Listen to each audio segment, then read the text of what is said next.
श्री महाभारत खिल्ल भागे जो 86वां अध्याय में घंटाकर्ण द्वारा भगवान विष्णु की स्तुति में शंपायन जी कहते हैं, जन्मेजय तदंतर पिशाच ने जगत के स्वामी जगत गुरु श्री कृष्ण का दर्शन किया। समाधि अवस्था में उसने श्री हरि के रूप की जैसी झांकी की थी, उसी रूप में उसने भूमि पर बैठे हुए श्री कृष्ण को देखा।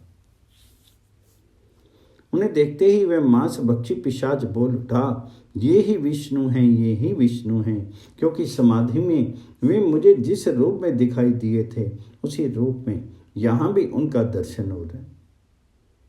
ऐसा कहकर के मैं पुनः नाचता और हंसता हुआ सा कहने लगा, ये ही वे चक्रधारी शांगर धनुष और बाण ग्रहण करने वाले, गदाधारी, रथारूढ़ तथा ध्वज एवं तर्कस लिए रहने वाले, सहस्त्र मस्तक वाले, सर्वदेवेश्वर, जगत श्रेष्ठा तथा तीनों लोकों के निवास स्थान श्री हरि हैं, जिन्हें विष्णु, जिष्णु, जगन्नाथ, पुराण पुरुष, पुरुषोत्तम, विश्व आत्मा और विश्वकर्ता कहा गया है।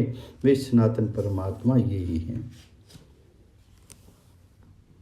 इन्हीं श्री नारायण देव के वक्षस्थल में कौस्तुभ मणि रूपी दीप उद्भासित होता है, जिनके प्रसाद से ये जगत आदि काल से ही चंद्रमा से रात्रि की भांति प्रकाशित हो रहे, जो वराह रूप में प्रकट हुए थे तथा जिन्होंने पृथ्वी को अपने दाढ़ पर एकार्णव की जल राशि से तत्काल बाहर निकाला और जल के ऊपर स्थापित किया, वे साक्षात श्री हरि ये ही हैं।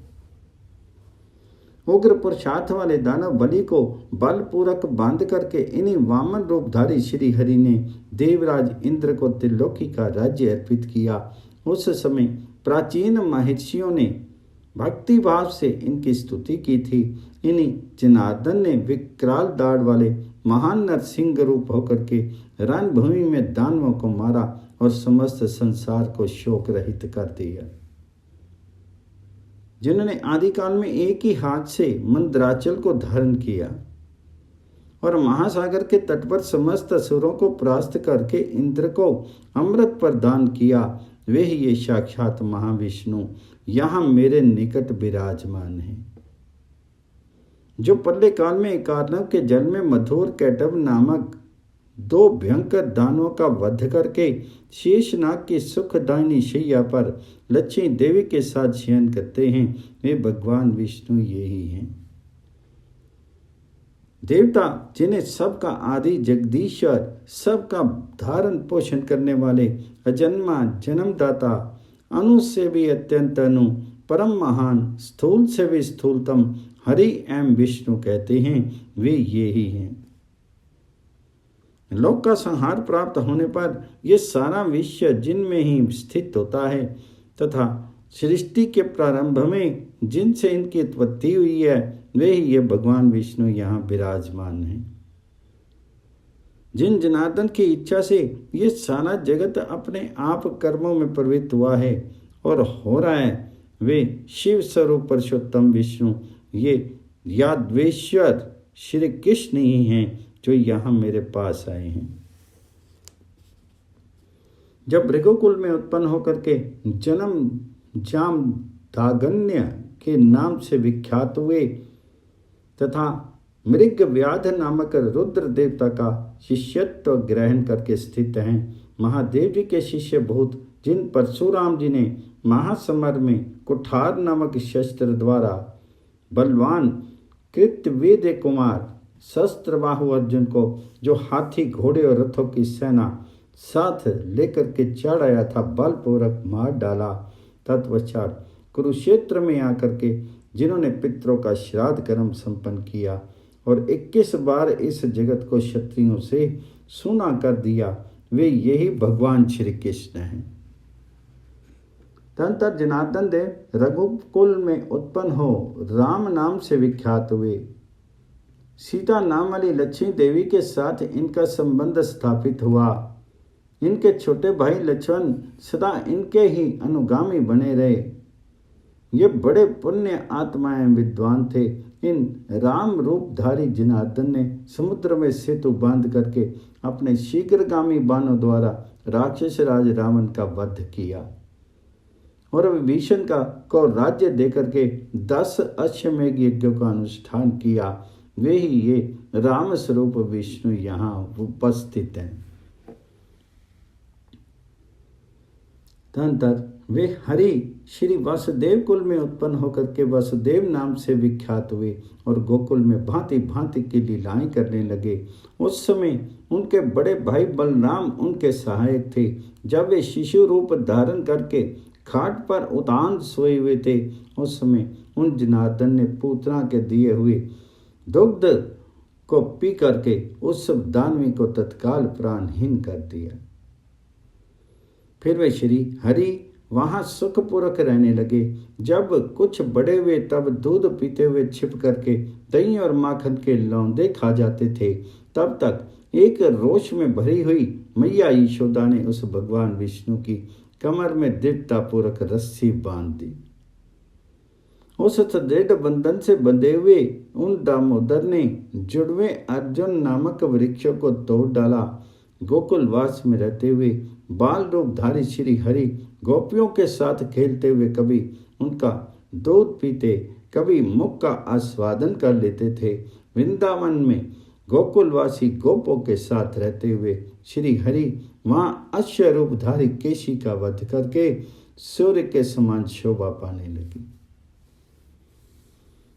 जो जगदीश्वर जनार्दन गो बालकों से सेवित हो नाग के फनों पर क्रीड़ा करते थे तथा जिन्होंने अपने अतिशय पराक्रम का परिचय देते हुए जमुना के महान ह्रद में नागराज कालिया को रोंद डाला था, वे ही ये भगवान श्री कृष्ण यहाँ उपस्थित हैं। जिन्होंने तालवन में ताल फलों के साथ ही भयंकर दानव धेनुकासुर का उच्छेद कर डाला और उसका वध करके गोपों को आश्चर्य में डाल दिया, वे ही ये विष्णु यहाँ उपस्थित हैं। जिन परम बुद्धिमान श्री हरि ने संवर्तक मेघों के घिर आने पर अपने उग्र पुरुषार्थ से गोवर्धन पर्वत को हाथ पर उठा लिया और इंद्र के बल की विडंबना करते हुए गोपों, गोपियों और गोकुल को आनंदमग्न कर दिया, वे ये ही हैं।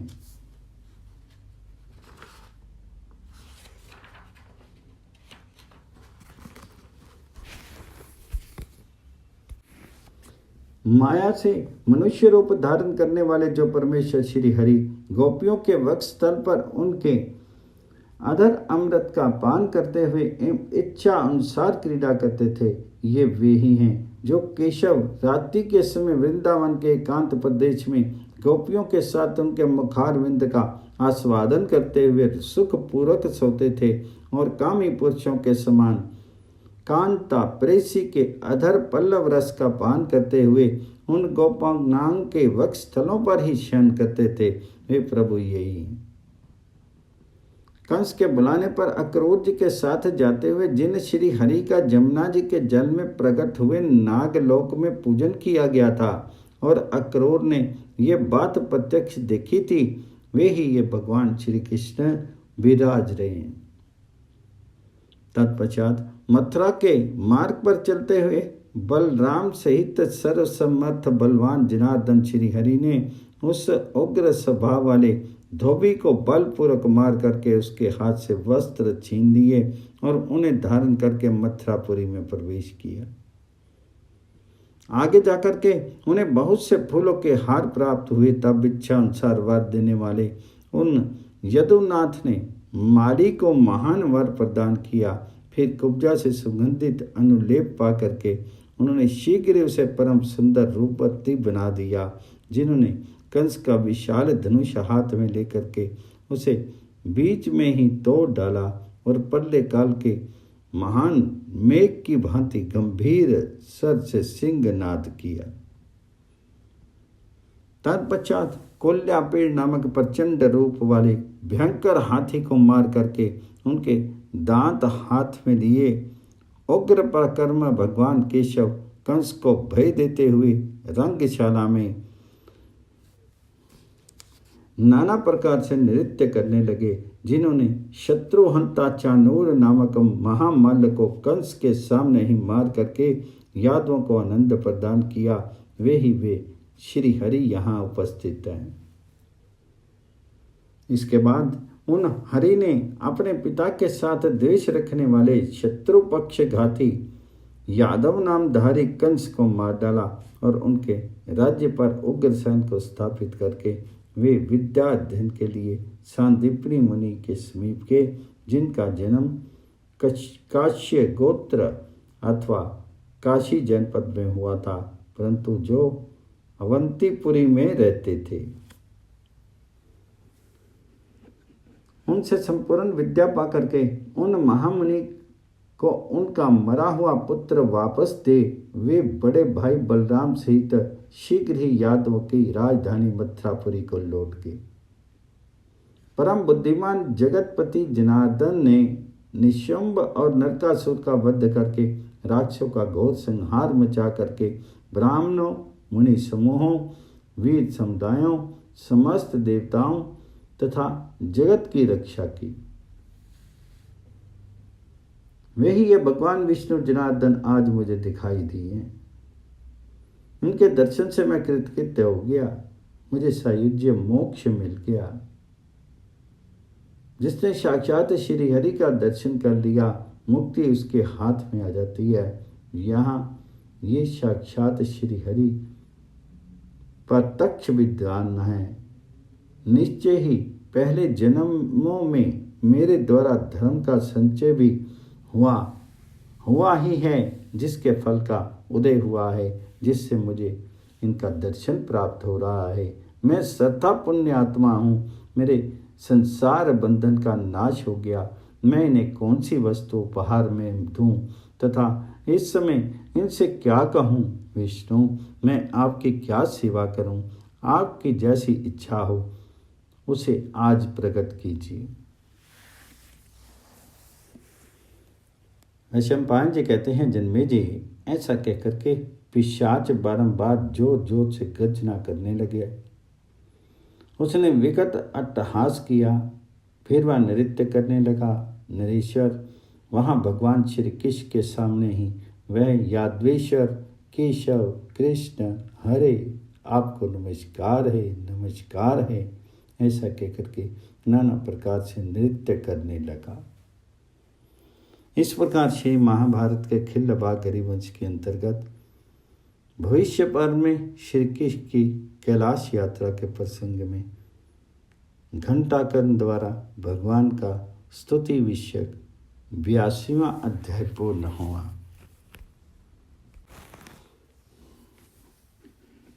श्री महाभारत खिल्लभागे 83तमो अध्याय में घंटाकर्ण द्वारा भगवान श्री कृष्ण को उपहार समर्पण, भगवान जी का उसे वर देना और एक मरे हुए ब्राह्मण को जीवित करना। वैशंपायन जी कहते हैं, जन्मेजय, पुनः विकट अट्टहास और यथाशक्ति नृत्य करके यह पिशाच तुरंत ही एक मारे गए ब्राह्मण का शव लेकर के आया। केशों से युक्त उस महाघोर मांस के 2 टुकड़े करके एक टुकड़े को लेकर के उसने यत्नपूर्वक जल में धोया। तत्पश्चात उसे एक सुंदर पात्र में रख करके दिवेश्वर जनार्दन को नमस्कार करके वे हाथ जोड़ करके प्रणत भाव से खड़ा हो गया और इस प्रकार बोला, जगन्नाथ प्रभु, ये भक्ष्य आपके योग्य है, इसे ग्रहण कीजिए। जगदीश्वर हरे, आप जैसे प्रभुओं को भक्त की ये भेंट संपूर्ण हृदय से स्वीकार करनी चाहिए।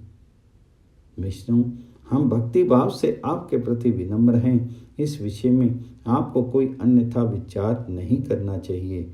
हरे, भक्ति भाव से विनीत होकर के सेवक ने जो वस्तु अर्पित की है उसे स्वामी को अवश्य ग्रहण करना चाहिए।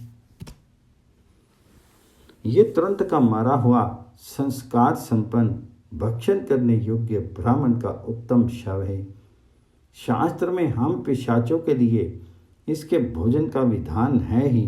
अतः भगवान, यदि कोई दोष ना हो तो आप इसे ग्रहण कीजिए। ऐसा कहकर के पुनः विकट अट्टहास करके उसने इच्छा के अनुसार वह शव का ना छूने योग्य टुकड़ा उस समय भगवान जी को देने की इच्छा की। इससे भगवान श्री कृष्ण उन पर बहुत प्रसन्न हुए। उन्हें मन ही मन उनकी प्रशंसा करते कहा, आहो, इनके मन में मेरे प्रति सर्वत्र स्नेह और करुणा विद्यमान है। मन में ऐसा सोच करके यदुकुल तिलक श्री कृष्ण ने उनसे कहा, कच्चा मांस खाने वाले पिशाच, सर्वत्र इस मांस का ही उपयोग या समर्पण व्यर्थ है। जिसे तुम ब्राह्मण का उत्तम शब्द बता रहे हो, ये मुझ जैसे लोगों के लिए छूने योग्य भी नहीं है। धर्म की अभिलाषा रखने वाले जीवों के लिए ब्राह्मण सर्वथा पूजनीय है। घोर कर्म करने वाले पिशाच ही ब्राह्मण की हिंसा के लिए प्रयत्न करते हैं।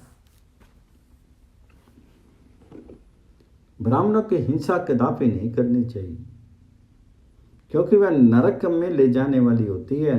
अतः ये शव हमारे लिए सर्वथा अस्पृश्य है। इस विषय में तुम्हें कोई अन्यथा विचार नहीं करना चाहिए।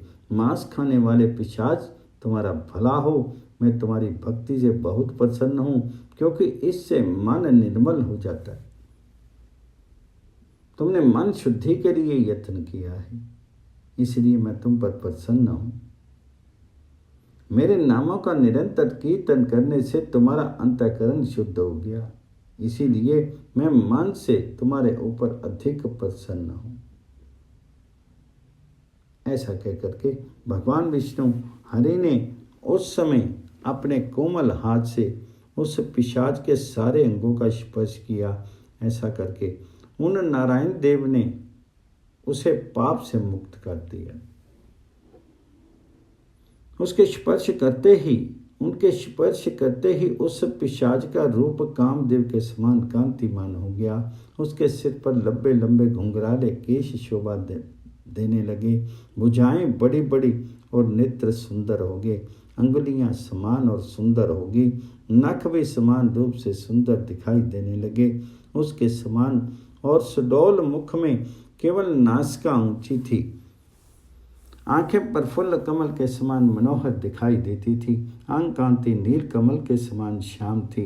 वह कमल के केसर रूपी आभूषणों से भूषित था। उसकी भुजाओं में केयूर और अंगद नामक आभूषण शोभा दे रहे थे। शीर पर रेशमी पीताम्बर शोभित था। वह ज्ञानवान और सत्व संपन्न होकर के साक्षात दूसरे इंद्र के समान शोभा पाता था। वह गंधर्व के समान गायक तथा साक्षात सिद्ध के समान सिद्धियों से संपन्न था। उस समय साक्षात भगवान विष्णु के हाथ का कोमल स्पर्श पा करके उस पिशाच का रूप जैसा अलौकिक हो गया था, वैसा रूप कालांतर में भी किसी का नहीं था। और आज भी मुनियों को भी वैसा शीर नहीं प्राप्त होता। निपश्रेष्ठ, उस पिशाच ने बारंबार घोर एवं परम दारुण तप करके उस समय जो दिव्य रूप प्राप्त किया था वह अद्भुत था। नरेश्वर जगदीश्वर भगवान जनार्दन का आश्रय लेकर के कौन मनुष्य कष्ट पा सकता है? उसका सर्वत्र कल्याण ही होता है। भोपाल जो प्रतिदिन उन भगवान विष्णु का ध्यान, स्तोत्र पाठ अथवा मंत्र जप करता है, उसे कौन सी वस्तु सुलभ नहीं। तब दूसरे कामदेव के समान खड़े हुए घंटाकर्ण से भगवान जी ने इस प्रकार कहा, जब तक इंद्र रहेंगे तब तक स्वर्गलोक में तुम्हारा अक्षय निवास बना रहेगा। तब तक तुम मेरे शासन से स्वर्ग में ही रहो, अन्यत्र नहीं। इस इंद्र के बदल जाने पर तुम स्वर्ग से ऊपर उठ करके मेरा सायुज्य प्राप्त कर लोगे। ये जो तुम्हारा भाई है, ये भी जब तक इंद्र रहेंगे तब तक स्वर्गीय सुख का भोग करेगा। तुम्हारा कल्याण हो, तुम्हारे मन में जो कामना हो उसके अनुसार कोई वर मांगो, मैं सर्वत्र सब कुछ दे सकता हूँ। इस विषय में कोई अन्यथा विचार नहीं करना चाहिए।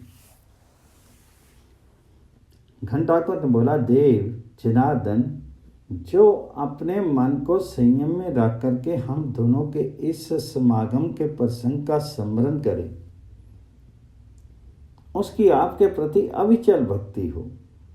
अरे उसके मन की शुद्धि हो जाए, उसे मलिनता न रह जाए, उस पुरुष के मन का सारा कालुष्य मिट जाए, ये मेरा वार है। ये सुनकर के दिव्येश्वर केशव ने कहा, ऐसा ही होगा, अब तुम स्वर्ग को जाओ, इंद्र के अतिथि बनो, इंद्र देव तुम्हारी प्रतीक्षा में खड़े हैं। ऐसा कहकर के भगवान श्री कृष्ण ने उस समय उस मरे हुए ब्राह्मण को जिला करके उठा दिया। तब उस ब्राह्मण ने उनका स्तवन किया। फिर वे जगदीश्वर गोविंद उस ब्राह्मण का आदर सत्कार करके उसे विदा दे उस स्थान से वहाँ लौट गए जहाँ वे सिद्ध मुनिगण अग्निहोत्र में लगे हुए थे। वह स्वर्गलोक का अधिकारी घंटाकर्ण भगवान श्री कृष्ण की आज्ञा से स्वर्गलोक को चला गया। अतः राजन, यदि तुम अपने मन की शुद्धि चाहते हो तो सदा इस प्रसंग का पाठ करो। जगतपते, इसका पाठ करने से तुम्हारा मन निश्चय ही शुद्ध हो जाएगा। इस प्रकार श्री महाभारत के खिल्लबाग हरिवंश के अंतर्गत भविष्य पर्व में घंटा पर्व को मुक्ति प्रदान विषय 83वां अध्याय पूर्ण हुआ।